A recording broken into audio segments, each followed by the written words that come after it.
Kita tetap waspada dan juga optimis setelah melihat keberhasilan pemerintah dalam menangani COVID-19 di tahun lalu. Kita tetap optimis untuk tahun ini, ditambah juga dengan booster COVID-19 yang telah dimulai sejak 12 Januari 2022.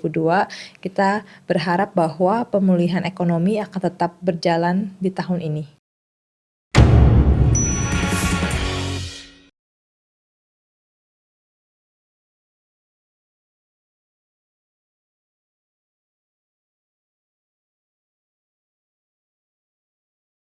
Welcome to Superstock. Di episode kali ini kita akan membahas bagaimana perkembangan industri retail.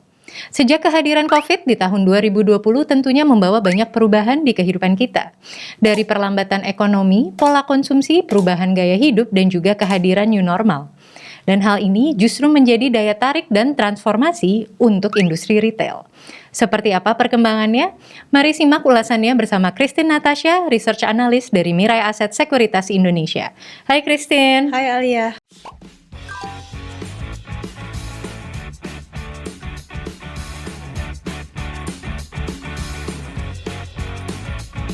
Nah, jadi hari ini topik kita adalah industri retail. Kenapa nih? Apa yang begitu spesial sehingga retail menjadi bahasan kita hari ini? Kita akan membahas retail karena yang pertama, kita melihat bahwa traffic ke retail dan recreation sejak Oktober 2021 sampai saat ini telah improve cukup signifikan.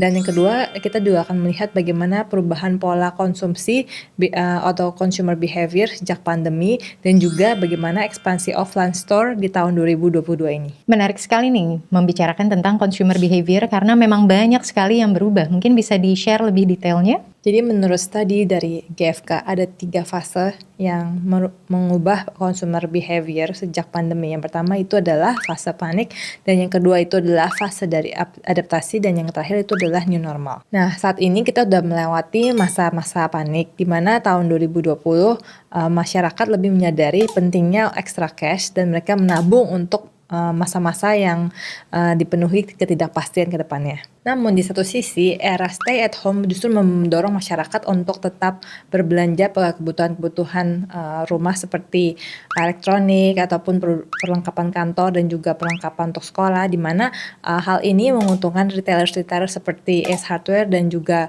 Era Jaya pada tahun 2020. Dan era new normal terus berlanjut hingga saat ini, dan masyarakat juga sudah mulai percaya diri untuk mengunjungi pusat perbelanjaan dan juga cukup mampu beradaptasi dengan situasi saat ini. Dan tidak dipungkiri bahwa COVID-19 juga turut memajukan e-commerce sebagai ujung tombak dari retail industry saat ini. Dan mayoritas konsumer juga sudah mulai beralih ke e-commerce. Dan menurut data dari Statista, ada 4 platform e-commerce yang sangat besar di Indonesia, yaitu pertama adalah Tokopedia, yang kedua adalah Shopee, lalu Bukalapak, dan Lazada Indonesia. Namun dari sisi retailers, MAPI atau Mitra Adi Perkasa adalah emiten yang paling kuat dalam menghadirkan online shopping. Dilihat dari online shopping, MAPI di tahun 2020 berhasil bertumbuh sebesar 236% secara year on year. Tapi seperti kita ketahui, MAPI atau Mitra Adi Perkasa ini memiliki fokus strateginya adalah kepada offline department store.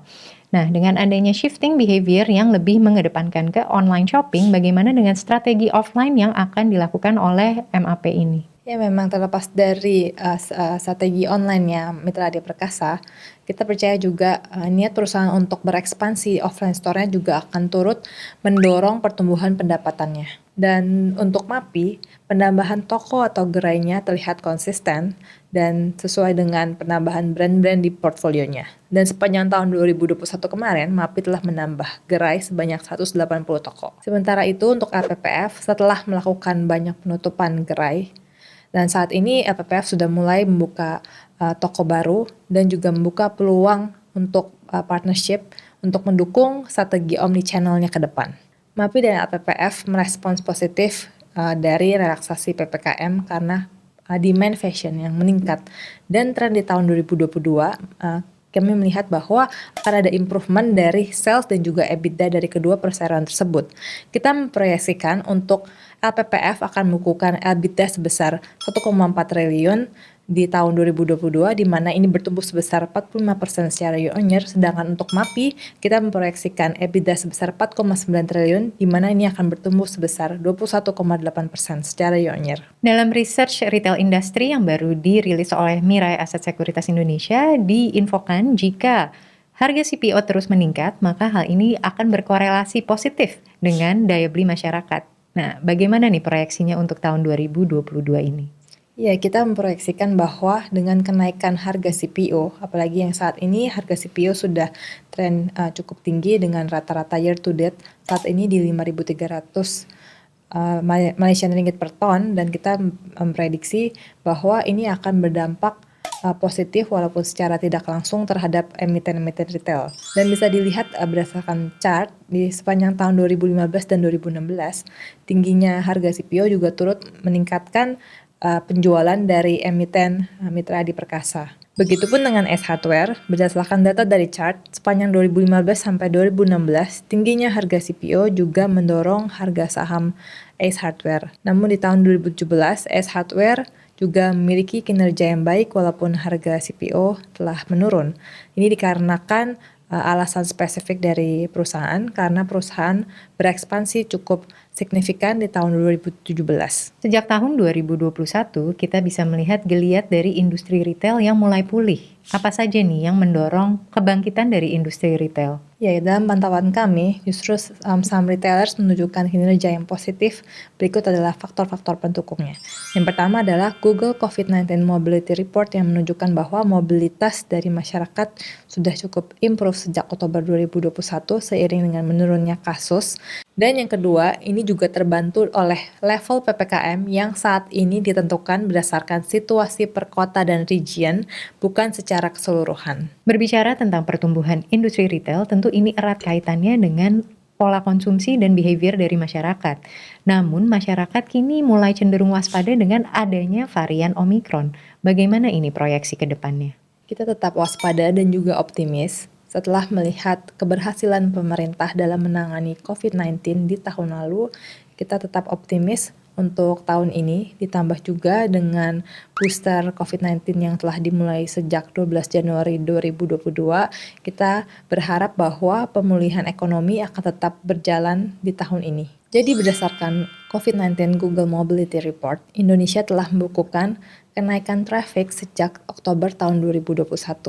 Walaupun saat ini kita melihat bahwa Jakarta dan Bali trafficnya masih di bawah pre-pandemic level, namun secara keseluruhan nationwide Indonesia telah membukukan traffic recovery yang di atas pre-pandemic level. Secara nasional, Indonesia membukukan traffic ke retail and recreational space yang lebih tinggi sebesar 6,5% jika dibandingkan dengan pre-pandemic level. Sebagai contoh, Yogyakarta membukukan traffic ke retail and recreational space yang lebih tinggi sebesar 5% dibandingkan pre-pandemic level. Sedangkan region lain seperti Sumatera Barat dan juga Jambi membukukan traffic ke retail and recreational space yang lebih tinggi sebesar 18% dan juga 11% dibandingkan pre-pandemic. Walaupun traffic Jakarta masih di bawah pre-pandemic level, kita melihat bahwa traffic Jakarta ke grocery dan juga farmasi sudah lebih tinggi sebesar 9,5% jika dibandingkan dengan pre-pandemic level. Ini mengindikasikan bahwa orang-orang masih keluar rumah untuk membeli kebutuhan. Dan dari keempat emiten tersebut, topik kami adalah MAPI dan LPPF. Hal ini dikarenakan recovery dari ekonomi saat ini dan juga membaiknya purchasing power dari kelas menengah dan juga traffic yang pulih sejak vaksin COVID-19. Bisa di-share alasan dan faktor memilih dua emiten tersebut sebagai top picks-nya? Mungkin dimulai dari Mitra Adi Perkasa atau MAPI. Untuk MAPI, alasan memilih MAPI adalah pertama karena target market MAPI yang cukup resilient, dan saat ini kalau kita lihat karena karantina untuk traveler luar negeri masih diberlakukan, hal ini akan mendukung para konsumer untuk masih tetap berbelanja di dalam negeri. Dan juga yang kedua, kita melihat MAPI memiliki jaringan online atau online shopping yang cukup kuat, di mana ini juga akan mendukung penjualan mereka jika memang nantinya PPKM yang diperketat akan diberlakukan kembali. Dan juga kami melihat bahwa brand portofolio MAPI terus bertumbuh dan hal ini juga terus diimbangi dengan pembukaan toko atau gerai-gerai Mitra Adi Perkasa yang konsisten dan berlanjut di tahun ini. Selanjutnya, apa faktor yang mendukung LPPF menjadi stock pick? Yang pertama karena LPPF saat ini sedang terbuka untuk any future strategic partnership yang akan mensupport omnichannel strategi mereka ke depannya. Dan yang selanjutnya, LPPF juga memiliki peluang untuk membuka gerai offline stores-nya dengan affordable cost, dan ini dikarenakan berkurangnya kompetitor semasa pandemi. Dan di sepanjang tahun 2022 ini, perusahaan sudah memiliki rencana untuk membuka 10 toko baru. Dan yang terakhir, tidak hanya earnings LPPF yang membaik, kita juga melihat bahwa adanya harapan dari strategi internal perusahaan yang dimana saat ini sudah on track. Dan kita juga percaya bahwa inisiatif digital LPPF saat ini adalah masa depan dari department stores. Baik Christine, terima kasih banyak atas informasi terkait perkembangan industri retail di tanah air. Sama-sama Alia. Pandemi memang membawa banyak perubahan dan hal ini justru kesempatan untuk setiap emiten melakukan re-strategi dan bertransformasi. Semoga ulasan yang disampaikan oleh tim research Mirai Asset dapat membantu sahabat Mirai Asset untuk lebih aktif memantau portofolio dan mendapatkan cuan yang terbaik. Sampai jumpa di Superstock selanjutnya dan happy cuan!